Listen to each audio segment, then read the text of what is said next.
যোগদান করার জন্য বিনীত আহ্বান করা হচ্ছে।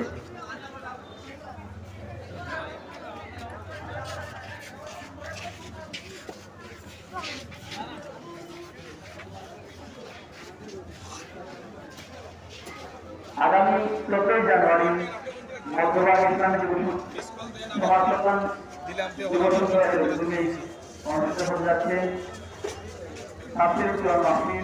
সভাপতিত্ব করবেন মৌলানা আলামী সাহেব ইসলামী, প্রধান অতিথি হিসেবে শুভাগমন করিবেন মৌলানা এম মুজিবুর রহমান সাহেব, প্রধান অতিথি হিসেবে শুভাগমন করিবেন মৌলানা ইমরুল হোসেন জাফরি সাহেব ছিলেন। উক্ত ওয়াজ মাহফিলে আপনারা সবাই আমন্ত্রিত।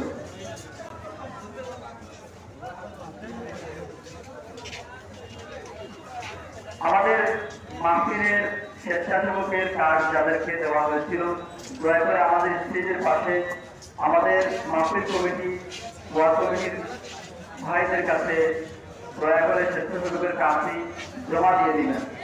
এবং আপনারা যারা মসজিদের জন্য টাকা কালেকশন করেছিলেন, সেই কালেকশন ব্যক্তি আমাদের মসজিদের এই স্টেজের পাশে আমাদের ওয়ার্ড কমিটি ও মসজিদ কমিটির সদস্যদের কাছে দয়া করে দিয়ে দিবেন।